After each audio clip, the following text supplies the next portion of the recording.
Hello,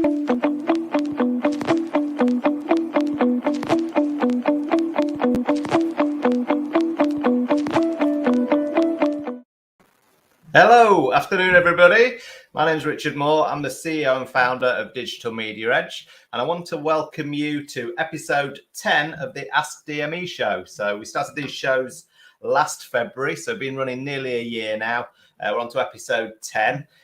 The whole aim of the shows, if you haven't been on one of our shows before, is really, it was set up as a Q&A show, and then to also bring people in who are guests, experts in certain areas of business growth. So last year we had different people from the world of marketing, strategy planning, sales. We had a range of guests throughout the year. And this year we're going to really focus even more on revenue growth. You'll see the title of today's was Unlocking Business Revenue Growth in 2022. And it really is going to be a focus of ours across this year's shows. Everything we can do to help support people to grow towards seven figures. Our key customer really is that person who's got to around 350, 500,000 and wants to scale up to £1 million, to that seven-figure turnover. So a lot of what we share and a lot of what we work on a day-to-day basis with clients is all around helping them do that. So again, what we'll do with the show this year is really focusing on some of the key things that we're seeing working with our clients. We'll share them with you, share some of the mistakes, some of the roadblocks, some of the challenges that we see with people, and really just help you unblock those. So if you want to get involved with these shows, keep sending your questions in. We've had 4 really good questions come in that we're going to answer today. And again, last year we had lots of questions for each of the shows sent in, and it was really nice to be able to pick some of those and also have a backlog of questions. So if we ever want to produce a show, we've got lots of questions to answer. So I think there's a couple today that were sent in last year by people. The rest were fresh ones that were sent in over the last week. So again, that's the whole aim of this show. If you've anything you want to know about business growth, anything from strategy to driving the right traffic, attracting the right person to your website, through marketing, through anything to really do with lead generation, right through to sales process, sales pipeline, customer acquisition, customer marketing, client engagement, so that post-sale engagement with your customer base, and systems. Of course, being a HubSpot partner, we're very into having the right system at the heart of your business to make all of this work for you. So today, I'm going to really focus in on a plan for you, and putting in place some strategies, processes, and systems over the next 12 months in your business, especially if you're in B2B. Our core customer is a B2B client who's looking to build these seven-figure businesses. So if you work in business to business, you sell products, solutions, services to other businesses, then this is going to be really relevant for you. If you work in B2C, I'm sure there's lots you'll be able to take away from this as well. It's just that a lot of the examples I'll share are really focused in on that business to business owner, the organization owner of a business to business organization. So today, let's get started. We're going to really, if you want to as well, before I get into the slides, if you want to engage with us during the show and you're watching this on LinkedIn, you'll see there's the LinkedIn live event that you'll have attended. In there, there's comments and chat. You can send those through on there. If you're looking on Facebook, if you're watching the show on Facebook, you'll be able to enter into the comments underneath the live show post. All of those will come through to me here, and we'll be able to see them in our comments section on the in the software that we use in StreamYard here. So anytime you want to engage with us, just ask the questions in the LinkedIn live event comments area. You'll see I've also put in a link there for you to use as well, which is to our new scorecard we've set up, and I'll talk about that in a bit. Right, let's get on with the show then. So really today's show, as I say, was focused on how we get that strategies, processes, and systems for driving predictable revenue growth. Now, when I'm talking with businesses about predictable revenue growth, the idea I have in my mind is, how do I make a business a remarkable business? So really, how do we help support someone and move them from being an average B2B business to being remarkable? And the reason for that is all about revenue growth. most businesses that we speak to, they're growing fairly well. A lot of them are sort of growing about 20-25% a year. So on average, they're doubling their revenue every 4 years. But what we're trying to put in place is really accelerated growth certainly towards that 7-figure benchmark that we've got. And so that's really where we say, if you've got a remarkable website, every touch point that people come into contact with your business is remarkable. Your sales process is remarkable, how you generate leads, how you talk to people, the content you share. If all of those touch points are remarkable, then you will be growing your business, and doubling your revenue every 12 months is the goal. And if you speak to successful businesses, that's effectively what they're achieving. They're practically doubling every single year, past it up to 7 figures and beyond 7 figures. That's what they have in place, because they've got all the key elements, all the right elements in place to enable that to happen. So this is the big idea we're going to work on today. And I think business growth, and I speak to hundreds of business owners every single year, and we've been running DME now for nearly 6 years. And in that time, there's a really predictable pattern that every business owner seems to go through. They go through these 5 stages here in front of you on this slide. And it's very, very predictable how this all works. And also the points where they get stuck.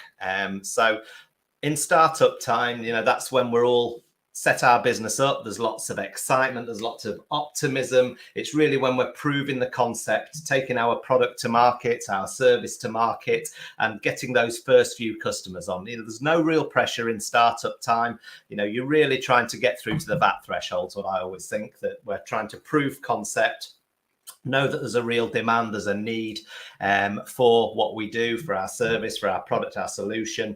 And we're really trying to get up to that 85k as quickly as possible to get to that VAT threshold and a turnover of 85k. From then we'll start looking at how do we accelerate through to the 7-figure mark. So from really getting the 85k, then we're growing our business revenues year on year, and we're starting to build out our teams. We're starting to build out the different product offerings we have. Everything starts to get more complicated, and this is where 70% of businesses really are. They're in this, what I call the wilderness, a struggle zone, where there's no money, there's no time. They get very stressed, very burnt out as they grow their business. The founder and the owner of the business tends to be someone who's got the main skill set in the business. So he's still delivering client work, he's making sales, he's trying to do some marketing.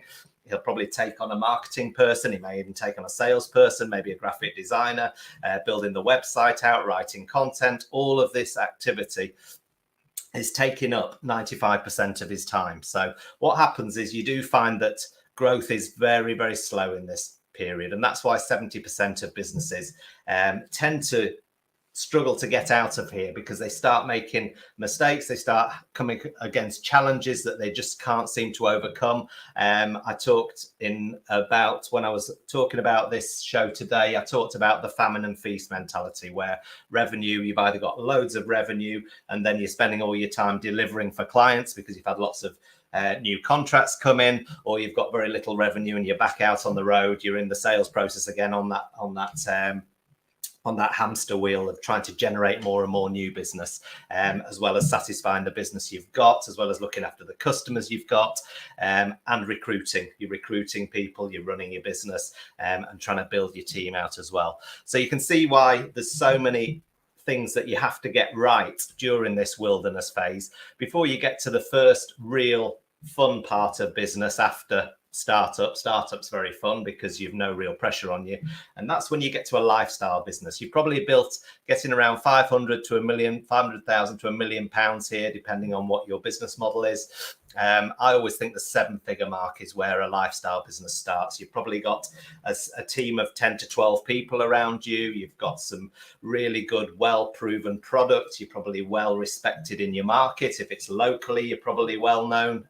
You're probably getting well known nationally as well. A bit of thought leadership is in place. And you should really then be generating a 7-figure turnover, probably with good 6-figure profits as well. That's what I would say we'd look at as a lifestyle business. So things become more fun. Your time suddenly starts becoming more flexible. I think as the owner and the founder in a business at that lifestyle stage, you have a lot more strategic work that you're doing. You tend to have a good team in place for the delivery to clients, and you're really becoming that figurehead again, probably what you wanted to be when you set your business up in the first place.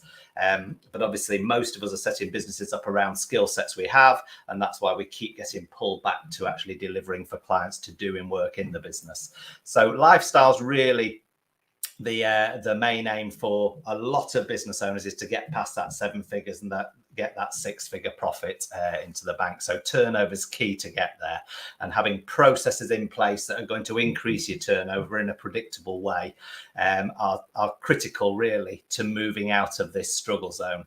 Otherwise you'll just end up like 70% of other businesses around you that you'll see that are just backwards and forwards in this zone, and they never really break through into that lifestyle business. There's then, once you get past 2 million, it gets to about 2 million mark, then you start building a real sizable team and a sizable business, and you start pushing through the desert, which is this second struggle zone that people get into as they try and push towards a performance business, which is your 10 million pound plus turnover. And then you're looking at teams of 30, 40, 50 people. You're looking at having a board, having a senior management team. You're looking at having a whole different size business. So again, I think it's really important that business owners, founders, even managing directors have a really clear goal of where they want to go with their business here. And then you set your plans up to get there. So if a lifestyle business is where you want to end up, you're happy at that £1 million, that 7-figure business, having a nice team around you of 12 people where, there's very little overheads, it's high profits. As I say, you've got that good 6-figure profit coming in every year, then make sure you set your plans out for that. Often when you get there, and as things gather momentum towards there, then maybe your goals will change. You'll get to here and then you'll think, actually, no, a lifestyle business is very achievable for me. And a lot of this is about our mental approach, about the psychology we have to get through these stages, and the challenges each of the stages presents, because each of the stages has its own unique challenges. And I think us as business owners really have to focus in on what are those challenges, and then plan strategies to overcome them, and put in place, as I say, that structure that you need to get through them. So the challenges that I see on a day-to-day basis, I think they probably break down into 3 reasons why people struggle to get out of here, struggle to get into this lifestyle business position. And the first of those is lack of money. And I think lack of money, this feast and famine I talked about before, is very much, it's a psychological thing. It's to do with our makeup, how we look at our business, because all money is really, it's just a resource that you have to unlock. And I think in businesses we often overcomplicate money, and we don't put in place, I think it's an asset you need in place, which is lead generation. If you've got lead generation and customer acquisition right at the heart of your business, then you would never have to worry about money. So again, it's a mindset thing, and I think it's driven because in our brain we have these 2 competing, the limbic system and the reptile, the survival part of our brain. Now the reptile part, the primitive part of our brain, was very much what drove that survival mode in us in the old days when we had to find food to survive. It was very much driven by that primal part of our brain, and this gives rise in the modern world to this scarcity mindset. You're always protecting yourself, you see resources as very limited, and it's that fight or flight mode. So the reptilian brain is probably what we're trying to always satisfy, always stop ourselves panicking. And a lot of business owners are in this state of mind a lot of the time. They're constantly worried, especially after what we've been through over the last couple of years. I think we've all been through it. And you just get into this, this survival mode, really, which stops a lot of the growth mentality you could have had. The emotional part of the brain, that's very much our mammalian monkey brain, very task orientated, very functional. It's a really good worker, likes to get things done, quite easily distracted. So again, if you're jumping from job to job every day when you're in business, again, that's because your monkey brain's in there. But your monkey brain is also the thing that keeps you doing the things that you like. It that's your comfort zone, isn't it? That's how you feel comfortable, because you're doing the things you used to do, and your skill set is being used, and you feel, you're most valued because you're doing the day-to-day work in the business still, rather than letting that go and letting the third part of your brain really come, which is the cortex. That's our frontal lobe, the frontal part. And this is really where you have those that business builder brain. This is where your entrepreneurial brain is. It's because in there we're highly strategic, we're bigger thinkers, we're more optimistic when we're using that part of our brain. And the business brain, again, totally opposite to the reptilian brain, that business builder part of the brain. When you activate that, and when that's where you're thinking most of your day and spending most of your day in there, really working on your business, as Michael Gerber talks about in the E-Myth, about working on your business, not in your business. This is very much why there's the two parts of the brain. This is working in your business here, the mammalian brain. And here is the business builder. This is why we set up in business. This is the optimism we had as a startup.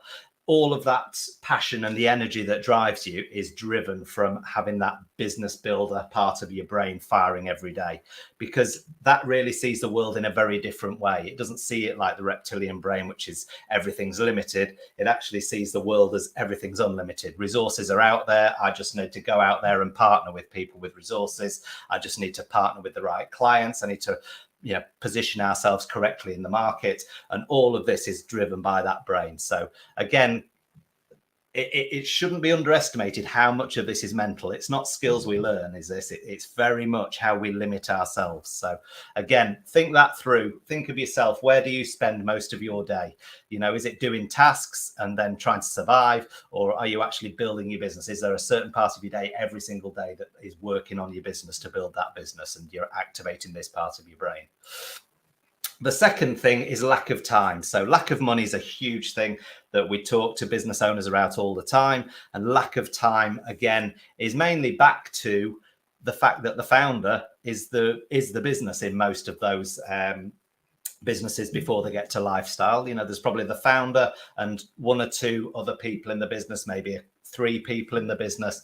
But a lot of the skills and a lot of the work that's being done is focused on the founder and why he set the business in the first place up. So when you think about why you set your business, just ask yourself, did I set my business up because I have the skills and that ends up with me doing the work every day?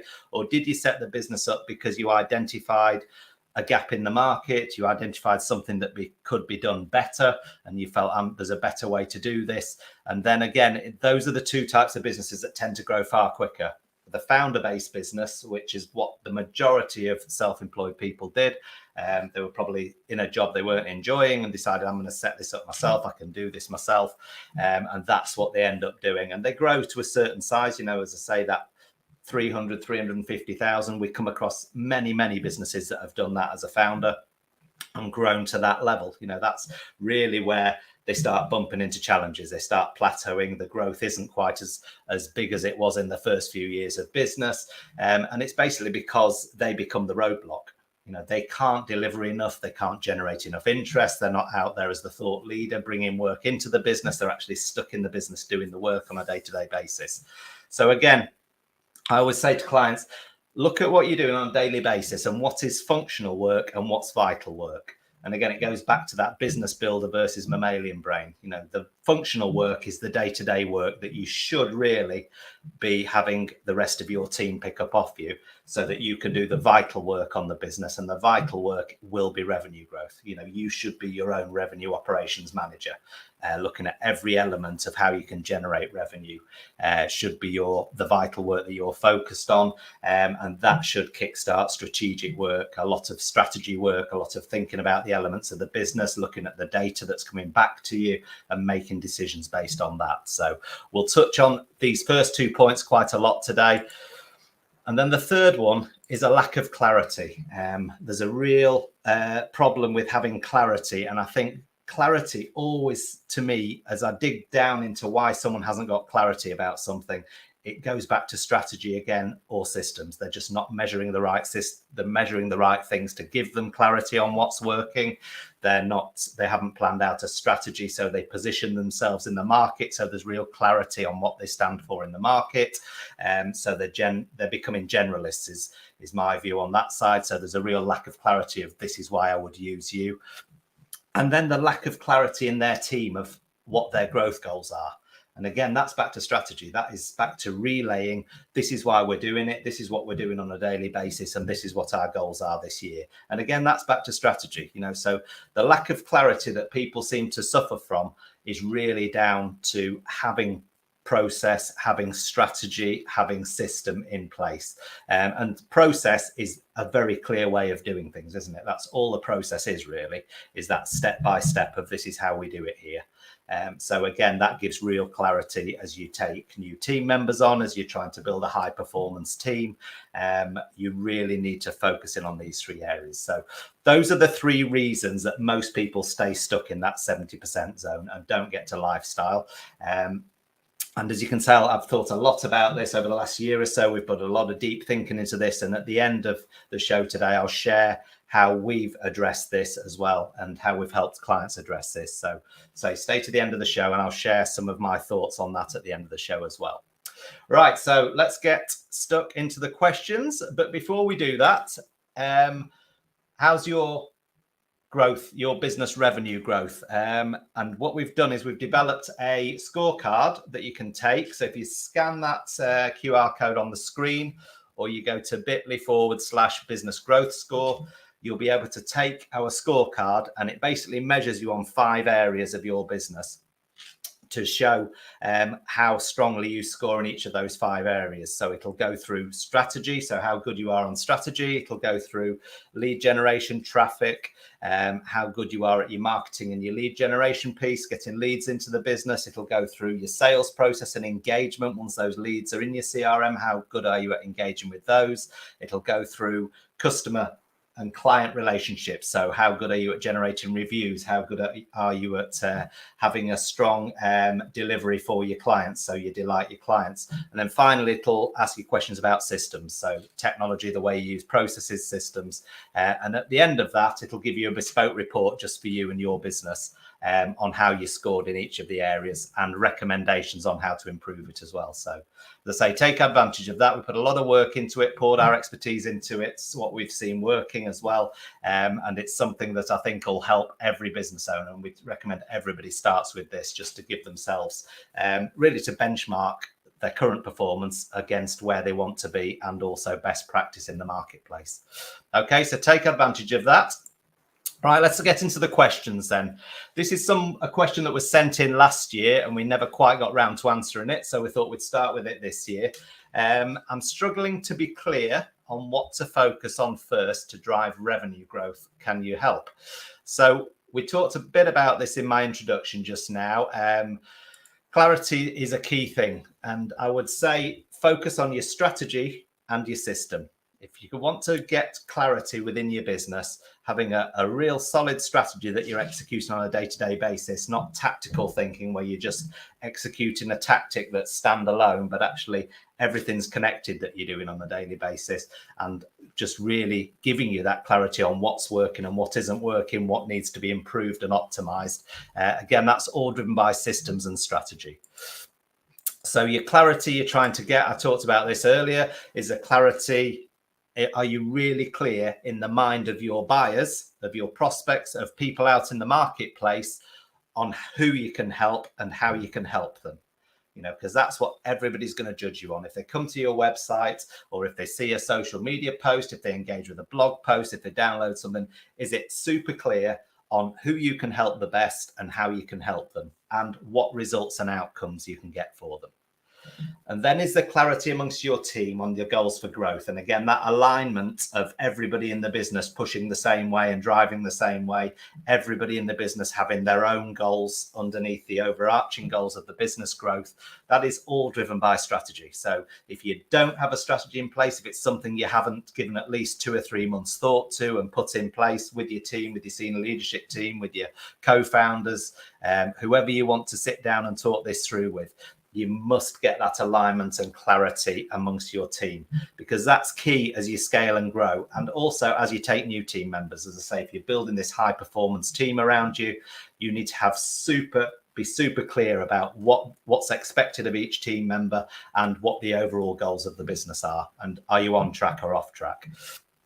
And then clarity around what is working, and that's that metrics, getting the key data points in place, getting your KPIs really clear, getting some key metrics measured and reported back to you. So are you receiving reports weekly and monthly on everything that's happening in your business growth? And really you should, we've got dashboards set up with 12 reports on that show the health of DME. Show how we're doing, how many leads are coming in, how many customers are there, what revenue we're generating, right the way through to our overall growth goal for the year. So again, have dashboards. You can set all of this up. Technology really needs to be leveraged in this situation, and set those dashboards up so you have total clarity, but also you can be really transparent with your team on how everybody's doing, because that'll just keep everyone driving forward as well. And again, that strategy driving tactics is something we talk about constantly. I've mentioned it 4 or 5 times in the show last year, and it really is the difference. It's that differentiator here, getting that strategy right. You can see some of the elements you need to think about in your strategy. We spend a lot of time, 2 or 3 months now, with clients working on the strategy, getting that in place before we action it, before we go through the growth plan and start actioning it. And making sure that everything's being measured. Everyone's doing everything for a reason in the business, and it's all adding up towards growth. So that strategy driving tactics is really key. Right, on to question 2 then. We always seem to have peaks and troughs in interest. Why does this happen, and how can I stop it? And this came in this week from somebody, so it's obviously very relevant at the moment.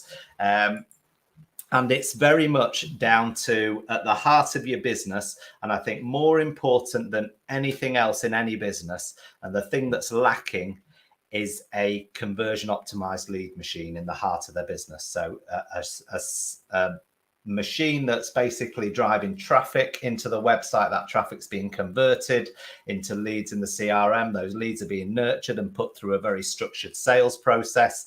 And then at the end of that, customers come out at the other end. So that customer acquisition is working, your sales machine's working to convert those leads into customers. That at the heart of your business is the key to any revenue growth.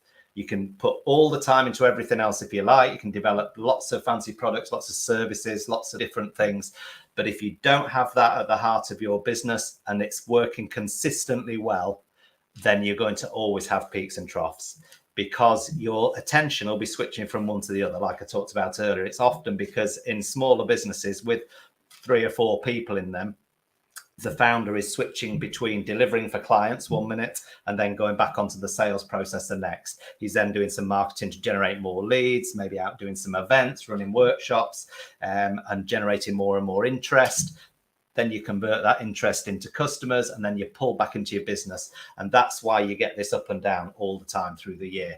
Whereas if you've got at the heart of the business a way of generating really good fit leads, and then a way of converting those leads into customers and revenue, then that machine there is what's going to really help you grow.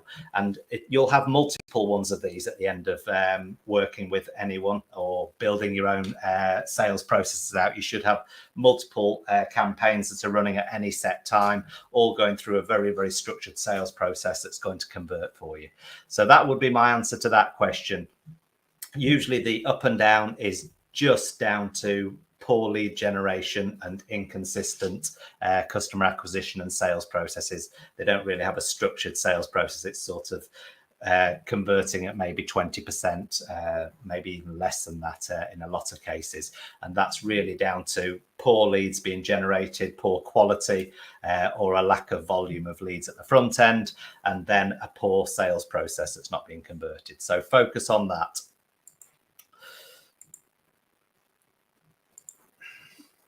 And if I put this into some sort of context, it'll look like something like this. So you set your business up, and then your activity, as I say, as a founder, when you're starting your business in that startup phase, there's maybe one or two of you, and you're doing all the activity yourself. You may be writing blog posts, you're creating your website, you're creating some videos, you're running a podcast, maybe doing a webinar, doing a bit of email marketing. You're probably on social media as well. You'll be on here on LinkedIn. All of this is really the activity that's taking up a majority of your time, just to raise awareness about your business. Then as things start to gather momentum, you start employing a bit of a team around you. So you probably employ a marketer, you may employ a graphic designer, someone to work on the website constantly. You'll have a salesperson. So you start building a smaller team in the hope that they take a lot of this work off you, and they're starting to pick this work up. And then at the end of that investment, so you've invested in 3 salaries now, plus your own, plus all of this work, you're hoping that a customer comes out of the other end and some revenue. And that's generally the model that most businesses that I initially talked to follow, even to this day. What we're trying to talk about here is organizing everything into campaigns. So what's your social media strategy? What's your email marketing strategy? So all of this strategic work is planning out each of these elements. Then each of those elements feeds into a very, very structured mini funnel. So every single lead that comes in goes through a set process. And then at the end of that process, we have this reliable, consistent output of customers and revenue. And we build these. This is basically the model for a campaign. So each of these will be set up as a campaign, and you'd have multiple mini funnels. But the process and the stages every lead goes through to make sure their questions are answered, make sure that what you do fits what that person's looking for, is very, very structured in the middle of that. And this effectively is what our 90-day program does. We have a 90-day lead and revenue accelerator. And with clients at the heart of it, we're trying to put this in place for them. So at the end, they get brand new leads, brand new revenue across that 3 months. And this is just one mini funnel we put in place for them. And then we identify 3, 4, 5 other mini funnels as well. And that's, again, how you build this volume up and make sure at every stage it's being measured. So what's social media producing for you at the end of this funnel? How many actual customers and revenue is social media producing for you? What's your ROI? How are your emails being opened? What emails are being opened by people? How's your email marketing and your follow-up? And then your website content, what blog content are people reading? What calls to action are they clicking on your website? What funnel, what offers and conversion offers are the ones that are converting the most people into leads in your database? How's your website speaking to customers? All of these things, the videos that you're putting up on YouTube, the videos that are on Facebook, on LinkedIn, on Twitter, all of these, how are they working to generate leads into that mini funnel for you? So again, that's really what we're trying to get with everybody. So it's really predictable, and the outcome's very predictable at this end. You'll know exactly how many customers and what inputs you need to put in at this end to get the outputs at that end. So again, focus on that to get away from that up and down. And the other thing I talk about a lot with people is don't focus on volume first. The number of times I hear from people, I just need more leads, Richard. And you don't need more leads. You need actually to make sure that every stage of your conversion process converts at the right level, and then feed volume into it. Most clients, we look at their database, we look at what leads they have in their CRM, and they've got more than enough leads. They're just not engaged with them in the right way. They're not actually putting them through a process, identifying who a good fit lead is versus someone who's a passive buyer who may buy in 6 months, and focusing all your time on those active buyers. All of these things, and then having a really high conversion and measuring the conversion at every level of your process is key. Once that conversion's working, then by all means add more volume into it, add more traffic into it, more social media traffic, paid traffic. All of that can accelerate your growth. But we always equate it to a leaky bucket. If you pour water into a leaky bucket, it's constantly leaking out of the bottom. Once you've got a funnel that's super tight, conversion optimized, as you pour traffic into the top of here, it will convert as it runs down. So again, think of it in that way. Look at the analogy of fix my leaky bucket first and then add more volume to it. Right, on to question 3. What time are we on, Rach? 33 minutes, so we're on track. Any questions come in yet? Anyone asked any questions? Let me just check the... none I can see. if you've any questions, just to say fire away as we go through, and I will ask them. I'll answer them at the end, or answer them as we go along. Right, so let's get on to question 3 then. I struggle to attract the right type of person to our website. How can I change this? And again, this was one that came in last year. And I think the answer is something that I talk an awful lot about again, and that's niching. That's dominating sectors rather than going broad, going narrower and narrower and going deeper. And I think to grow a 7-figure business, most people who get to £1 million aren't selling broad service and solutions. They're really, really clear on who they can help and how they can help them. So what pains, challenges and problems do you solve as a business better than anyone else out there, and for who? And that's the key thing. Once you get known as the people to go to for whatever you do in a certain sector, then price goes out the window. People want to work with you, and you're not always competing on price. They know the value you'll bring. They know the outcomes and results that you'll bring for them.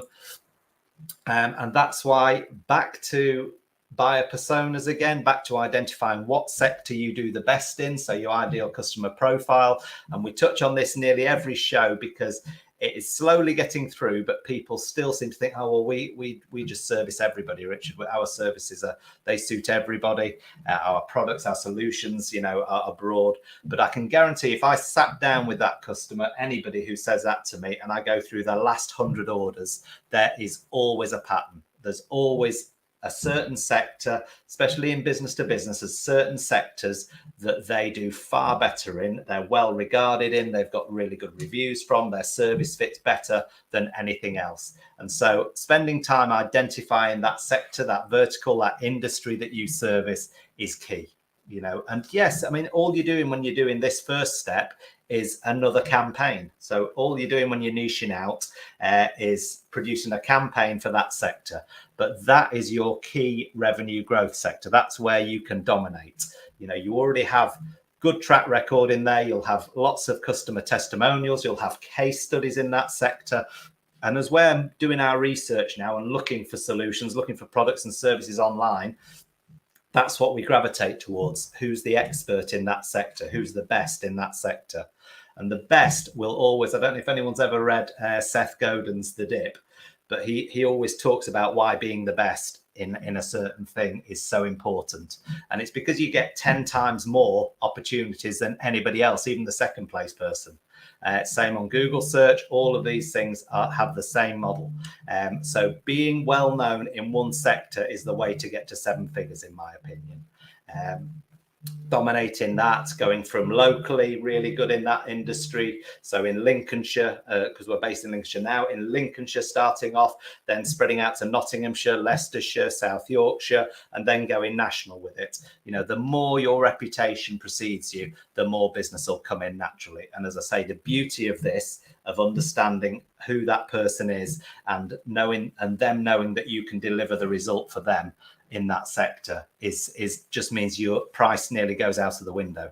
Basically they're happy to pay you a premium because they know you're the best at what you do.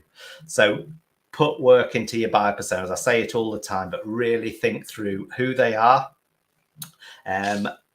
who they work for, what's their industry they're in. Make yourself a target list of companies within that industry, maybe 200 companies that you want to work within that industry and that you're going to touch base with this year. And then who are the key people within that industry, within those companies that you need to be in front of? Then build out your buyer personas and think of your champion first. Think of the first person who's going to open that conversation, who's going to be around the table with you when you reach out to them. It may be the owner of the business. It may be the head of marketing. It may be the finance director. All depends on what product and service you sell. And Glenn Carlson, I read a lot of Daniel Priestley's books. I'm actually doing the accelerator program, the Key Positive Influence Accelerator program with Glenn Carlson and Daniel Priestley. And they talk in there a lot about businesses now have to realize they're in the destination business. When you book a seat on a plane to fly somewhere, you don't pay for the seat, you pay for the destination, you pay for getting there. And basically that's what businesses do. People will pay us for the outcomes and the results that we can help them achieve, and that is key to understanding who those people are. Okay, so when you want to unlock your value, you've got to know what pain are they in, what are their main pains, challenges, struggles and frustrations that you hear from your buyer persona. So when you're sat around the table talking initially with these people, what are the questions they're asking you? What are the pain points they're talking about? What are the challenges they're facing that you can help them with? Make a list of this. We did it in our business, and we made a list of 99 challenges. We came up with 99. We forced ourselves to get 99 problems because we wanted to know the actual cost of that problem. We wanted to dig into the consequences of it. We wanted to dig into the symptoms of that problem. We wanted to know everything we could about that problem because they all manifest themselves in a different way. So here you can see symptoms, the source of the problem, the costs and consequences. Then think about the obstacles. What are the things they're doing on a day-to-day basis, the mistakes that your buyer is making on a day-to-day basis that's stopping them resolving those pains? And this usually will break down into poor thinking and poor action. So things they're doing and things they believe. So again, you've got to address the things they believe, the mistakes they're making, as well as the actions that they're doing, because that's all stopping them getting to their prize. And this is what we were talking about earlier. This is the desired outcome. This is a solution to their pain. This is the result they're trying to achieve. They're not buying the product off you just to be with you. They're buying it off you to get that result. So that is how you must position your value. You position your value is, if you use us, I will take you from the pain. We'll overcome your obstacles and the mistakes that you're making. And then at the end, we will get you to this desired outcome. And if that is your value proposition, and you can actually position yourself and portray that in all your copy, everything you have on your website, and people get that in that set sector, focused on certain sectors and for certain people within those sectors, then my belief is you will get to 7 figures. Nothing will stop you getting to 7 figures because people are pricing what you do on the value and on the outcome. They're not paying you per hour. They're paying you on, you can help me achieve my outcome. Okay, so that is really how you attract the right people. It's first of all, understand who they are, how they make a buying decision, and then unlock your value. Just talk to them about their pains, about the mistakes they're making, and about their prizes, about the upside, about the payoffs that they'll receive at the end of it. Really, really key is that. Right, question 4, final question of the day, everyone. Any other questions coming? I'll just keep checking. Nothing else at the moment. What are the key elements of a system I need in place to grow my business? Well, we talked about building a system, building processes, having a strategy, and how that adds clarity to everything we're doing. And I think when we look at building systems with clients and how we embrace technology and the different tools they're going to need, the different metrics they're going to be measuring, the data, things like that, we're always thinking about scale. So this is a great system for now, but how will it help the business scale? How will it help that business grow and support the growth? Does it make the business more efficient? Does it give the data and the information that the owners need to make the right decisions going forward? So again, focus on building something that's connected so that everything talks to everything else. So again, a lot of businesses will have bought software over the years that are totally unconnected. They might have a CRM or a database over here. They might have a few social media tools they're using. The sales team might be using their own set of tools. Try and bring all that together. Try and connect it all together, because it makes reporting and understanding what's working far, far easier, far more straightforward to run reports and get the data out of the system that you need. And also that central part of it must have something that records every touch point with customers, every touch point with a lead, with prospects, with partners. Everything that happens in your business has to be recorded somewhere that everybody can get to. And we call that a single source of truth for a reason, because if everybody's using it and the data's constantly up to date, then you'll be able to see every interaction. And if you don't talk to someone on the phone, it's someone else talking to them, but you can log into your system and see all the conversations that have happened so far. You can be very contextual with the conversations you have with that person. If you haven't got a clue what John said to them 2 weeks ago, or you don't know how on earth they came into your ecosystem, did they come through the website? Did they come through social media? Did they respond to an ad? Was it an event they met you at?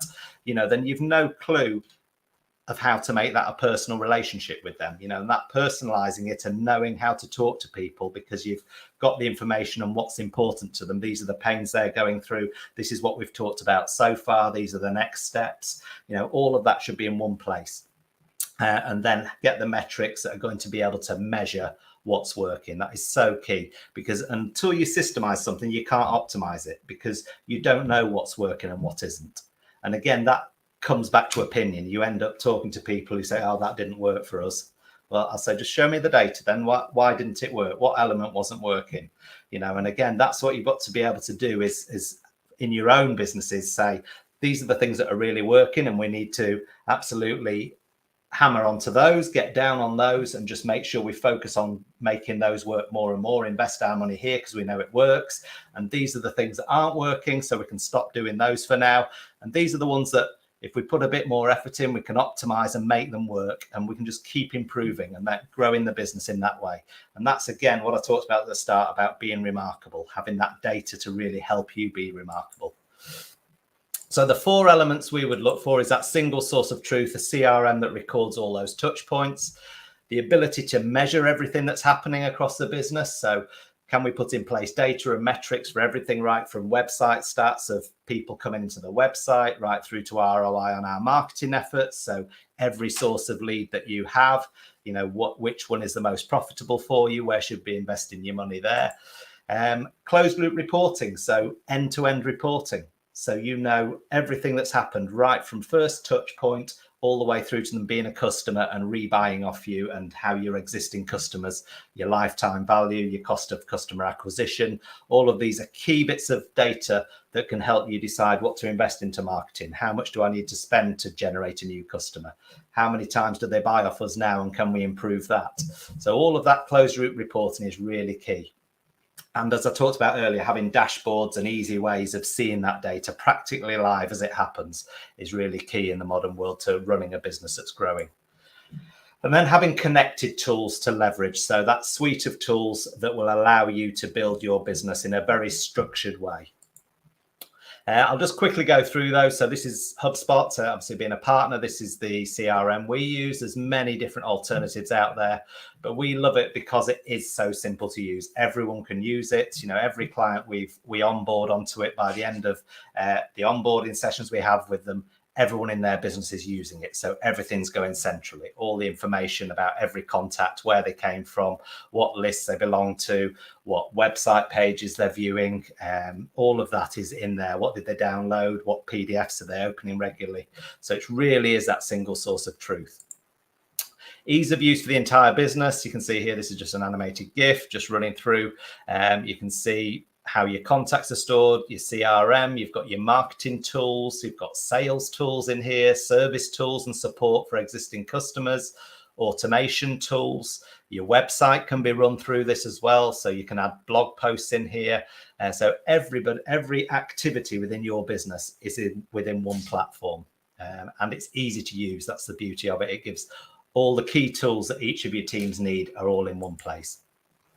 And a connected ecosystem of those tools. So your SEO, blog, website, social media, running your ads through it. At the top end, as you're attracting people through, then as you convert those people, there's calls to action, landing pages, forms are all available. Then we've got our email nurturing, we've got marketing automation, we've got all the data going into our CRM, we've got contacts and lead scoring. So who's the most engaged leads? Are you scoring them on?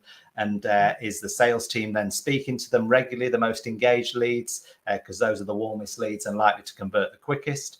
And then how do you delight your customers at the end of it? So there's a lot of ways to use smart content. So on your website, existing customers see a totally different website page to a new visitor, to someone who isn't a lead or a customer yet.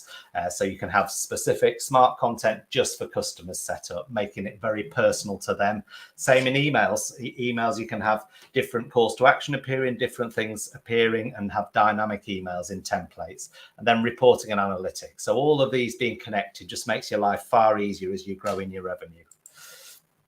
And then the metrics to measure everything here. You can see lead sources, how much paid search, how many sessions, how many contacts that's created, how many customers have come out of that. So all of this is making it really easy for you to judge the ROI on your marketing spend. You've got your social media audiences, your website traffic, your marketing performance, landing pages, blog posts, emails. All of that should be available in a dashboard so you can see what's working. Okay, so that's everything from me. Any other questions from you guys? Hopefully that's been really useful. It's given you the key areas to think about. Maybe it's highlighted some of the blocks or some of the challenges that you're facing yourselves in your business. If you are pushing towards that 7 figures and you want any help, then just reach out to me. We'll always share advice, always share some ideas for you to help you get going. But there's a lot in there for people to absorb, and hopefully it's been really valuable for you. Some of the things we've been working on, I promised I'd share this. We've developed what we call, over the last year, we've called it the steps growth methodology.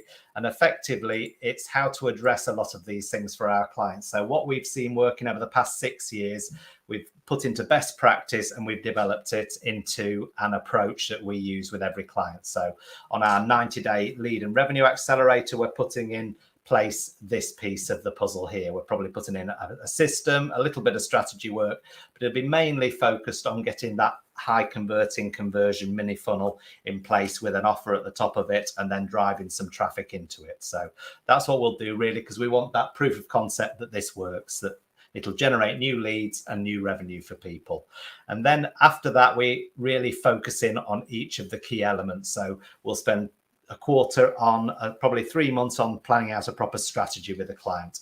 We'll then move on to the different types of campaign, the different lead sources, different traffic sources, how we engage with those leads will be another part of the process. And then promoters is all about our existing customer marketing. So how do we nurture that client engagement, delight customers, and turn them into people who are promoting our business? You know, once someone loves what you do, they're quite happy to go out there and talk about it, quite happy to give you a review, quite happy to give you a testimonial, be used as a case study.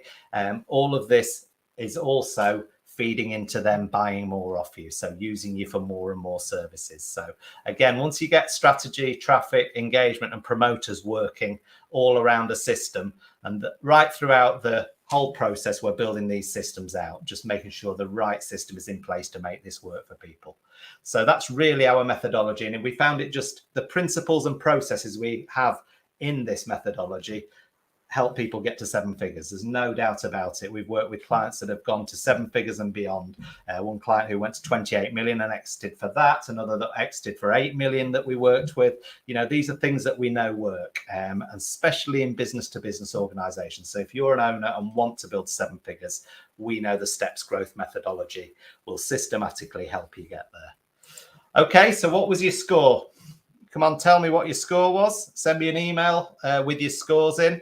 I'm finishing off there. If you didn't do the growth scorecard yet, hopefully that's given you more reason to get it done now. Just either scan that QR code with your phone on the screen now, or visit bit.ly/business growth score and send in your questions for next month. Let's just unshare those. So next month we've got the next show is on Wednesday, the 16th of February, 2022. And we've invited Peter Watson, the co-founder of Distract. He's written a book recently on building niche and building influence in niches called The Niche Influence. So invited Peter on to talk about that and the importance, again, on niching. We just talked about it there, why it's so important to dominate your niche and be seen as the expert and the specialist in that niche rather than a a generalist. So join us for the show then. If you have any questions you want myself or Peter to answer in that show, then by all means send them in to us, support@digitalmediaedge.co.uk, or you can DM me on LinkedIn, send the questions through that way, or just put them in the comments once we put the show details up. All right, have a great month, and I'll look forward to seeing you next month, and take care. Bye now.